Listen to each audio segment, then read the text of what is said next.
mag-subscribe ka na.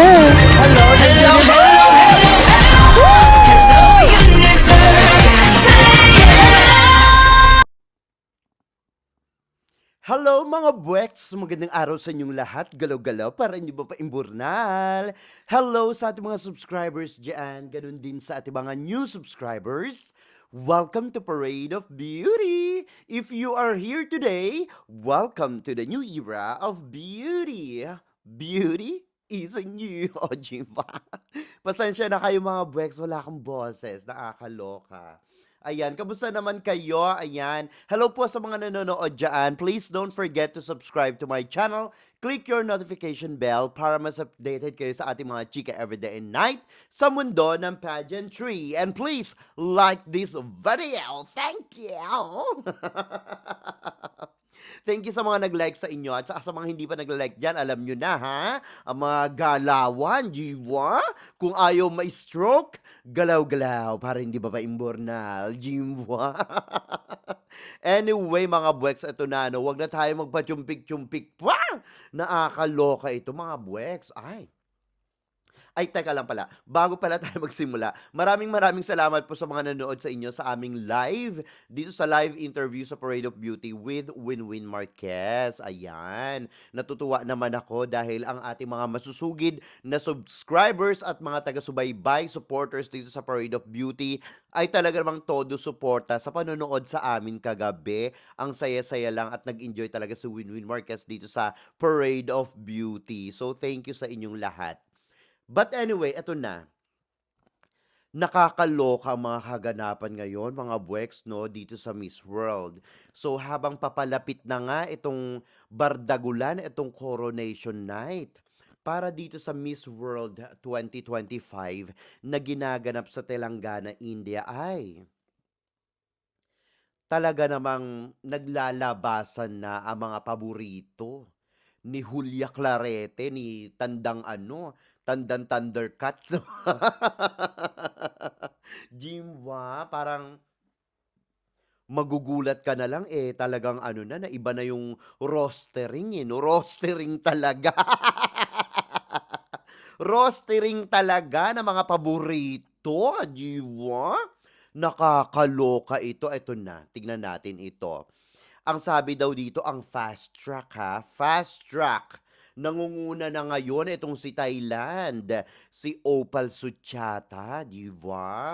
Ayun yung mga boto sa kanya ang tataas na, nakakaloka. Talagang siya yung number 1 ngayon, mga buwek. So, alam nyo na. Alam nyo na ang mga posibleng mangyari, nakakaloka. Eto pa, syempre, sinundan naman niya ni Sri Lanka o Jimbwa. Si Anudi Gunasekara, ayan, no? Pumapangalawa siya kay Thailand. Pero etong si Sri Lanka, gusto ko talaga to gusto ko talaga tong kandidatang ito.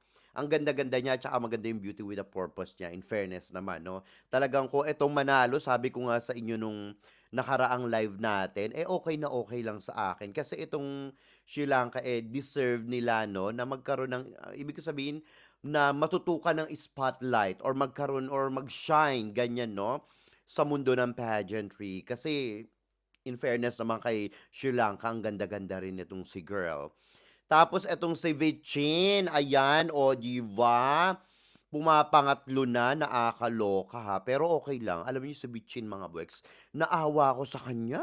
Nung hindi ito napili, nung top model of the world, diba? Mas maganda pa nga yung suot niya kaysa kay India. Si India pa ang pinanalo, nakakaloka, diba? Tapos ayan, pang-apat nga si Krishna. O di ba, humahabol tayo in fairness naman ha.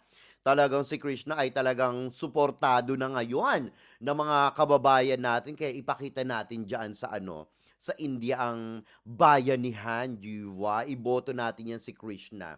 I-download nyo yung Miss World app, tapos ayun, mag-like kayo doon. Libre lang naman yan, di ba? At syempre, eto na.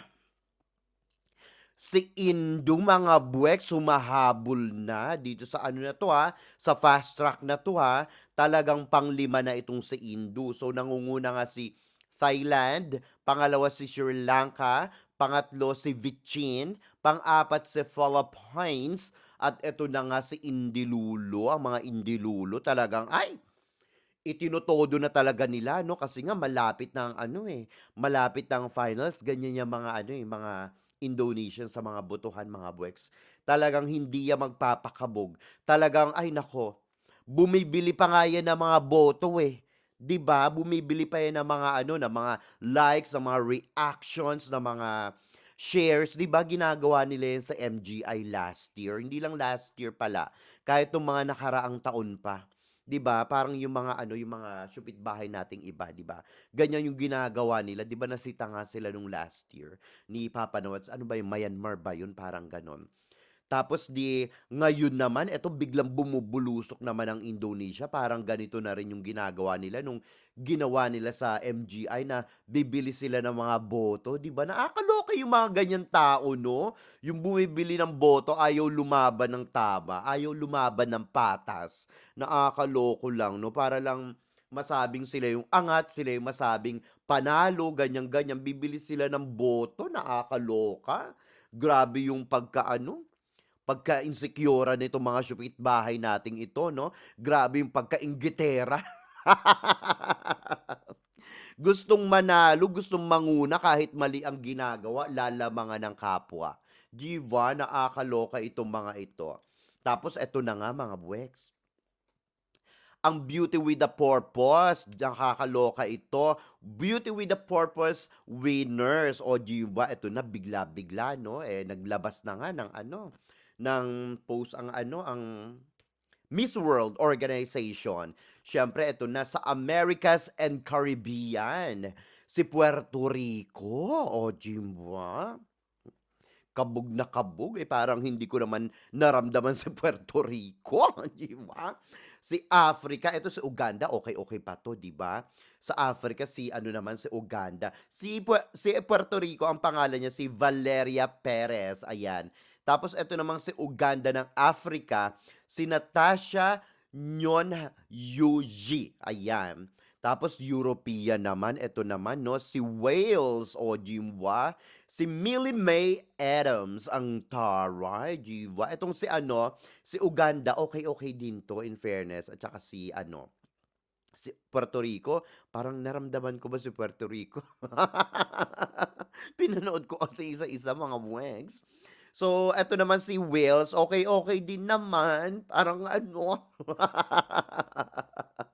nakakaloka. Tapos eto naman si Asia and Oceania, ayan. Oceania ba o Oceania, parang ganyan 'no? Si Indonesia, mga buweks, o 'di ba? Monica Kizia, ayan. Simbering, 'di ba, tumbling, charot. So ayun naman pala, Diyos ko, sabi ko sa inyo, Sabi ko sa inyo, nakakaloka kayo. Sabi ko sa inyo, talagang ay nako, parang ayan na nga 'no, lumalabas na talaga mga buwegs.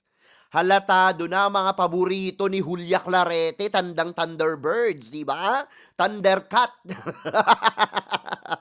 Sabi ko sa inyo, paborito ni Julia, ni Thundercat 'no, etong Indo, o 'di ba, nung mga nakaraang taon, 'di ba?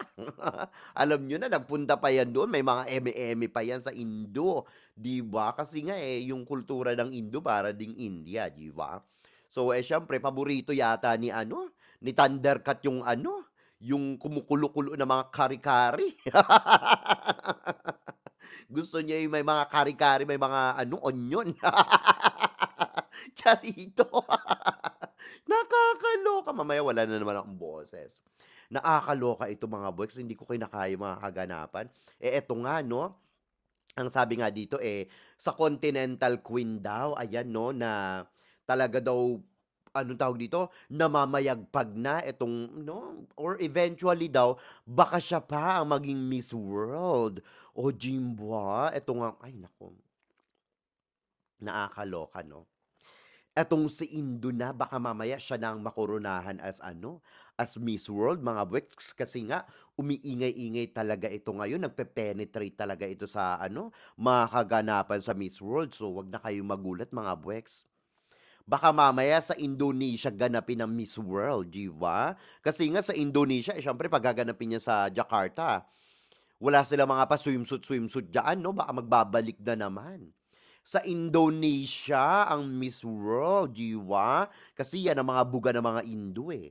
Ang sabi nila, talaga daw nilampaso nitong si Indonesia, si Philippines.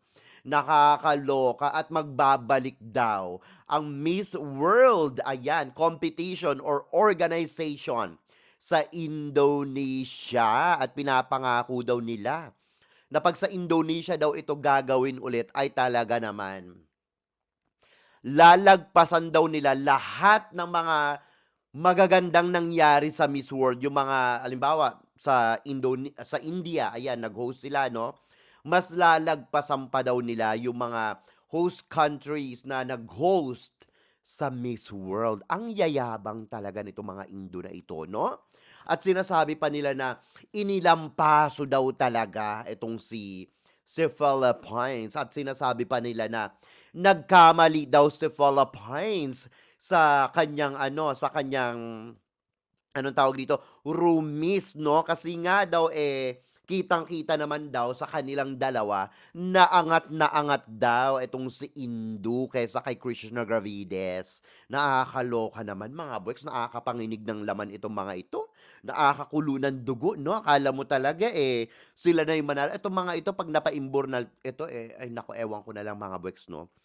Tatawanan lang natin sila sa totoo lang, 'di ba? Tapos, baka nga mamaya, siyempre roomies 'yan si ano, si Krishna, baka mamaya alam niyo na ano, kung ano yung mga magiging pasabog ni Krishna Gravides ng etong araw na ito or ganyan-ganyan, talaga namang inaano, sinisilip-silip din itong si Indo 'no? May mga ganyan-ganyan, Diyos ko Lord. Eto talaga mga Indo, nakakaloka yung pagkadilulo.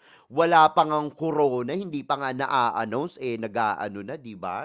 Nagfi-feeling-feeling na, ang sabi pa nila ganito daw, 'pag si Indo daw ang nakoronahan as Miss World ngayong taon at hindi daw ito imposible dahil daw nilalamon daw nito ang mga kandidata sa Miss World ngayon sa Indonesia, sa Telangana, India at lalong-lalo na ang Philippines na si Krishna Gravides, ang sabi nila ay ipapasara daw nila ang buong Jakarta para daw iparada ang kanilang reyna, o 'di ba? Winner talaga mga Indo sa pagkadilulo, 'di ba? Talagang ngayon pa lang hindi pa nakokoronahan, may mga plano na sila, 'di ba? Advance silang mag-isip mga bweks. And I love that, 'di ba?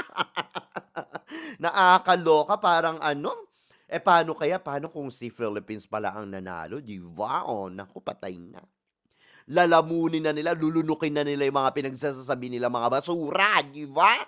Yung mga kalat nila ay dapat nilang pulutin isa-isa, 'di ba? Hindi pa nga tapos ang laban, wala pa nga tayo sa pinaka-exciting part, 'di ba? Hindi naman porke hindi nakakapasok sa mga anong tawag dito, kaganapan sa fast track ang Philippines kahit na sa head-to-head challenge ay talaga namang hindi pa rin ako nawawalan ng pag-asa mga bweks. Malaki pa rin ang tiwala ko kay Krishna Gravides mga bweks, sa totoo lang 'no, malaki pa rin. Sana gano'n din kayo 'no. Kasi maraming nanalo sa Miss World na hindi naman umarangkada sa fast track, hindi naman nanalo sa head-to-head challenge, pero nasungkit ang corona, 'di ba? So itong mga Indo na ito, yung kanilang pagkadilulo na talaga namang sukdulan na 'no, ang kanilang pagkadesperada ay talaga naman talagang hahatakin nila ng bonggang-bongga ang Pilipinas para lang makuha ang atensyon ng mga pageant fans para sa kanilang bansa at para sa kanilang mga kandidata, hindi lang dito sa Miss World 'no. Naaawa ako sa mga kandidata nila, sa totoo lang. Kasi 'pag nagkakaganyan sila sa social media, hindi naman sila talaga yung napapasama dito ng bonggang-bongga. Ang napapasama talaga yung kanilang mga kandidata kasi siyempre 'pag binabash nila yung kandidata ng ibang bansa, lalong-lalo na ang Pilipinas, ilang milyon tayo diyan, 'di ba? Baka ano tayo diyan, mga times 3 siguro tayo o times 5 tayo ng population sa kanila, talagang durog na durog sila 'pag tayo ang ano, bumuga, 'di ba, 'pag binabash tayo. So ngayon 'pag binabash yung kandidata natin, binabash din ng mga Pilipino ang kandidata nila. So, ang kawawa dito at the end of the day, yung kanilang kandidata. Kaya nakakaawa 'no, nakakaawa talaga. Kasi itong sa Indonesia mukhang mabait naman, mukhang mabait naman siya. Kaya nga lang, siyempre yung mga pageant fans sa mga Indo-dilulo, mga desperado at desperada dito sa Indo, talaga namang, ay, gusto yata nitong mga ito ng ano, ng hambalusik ng mikropono, nakakaloka. Wala ng mga bukang bibig kundi puro na lang silang magaling, kesyo ganito, kesyo ganyan, punyeta.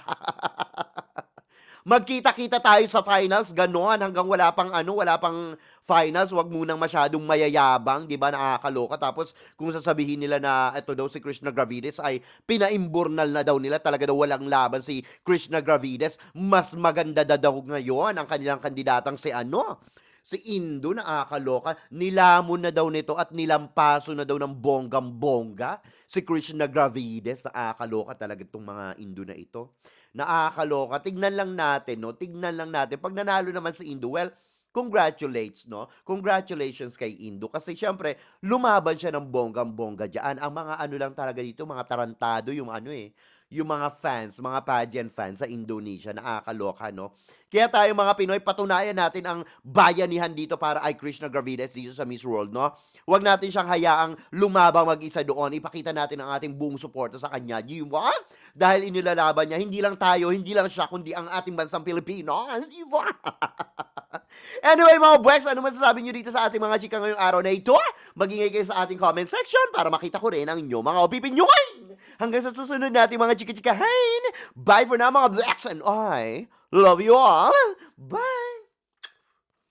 See ya!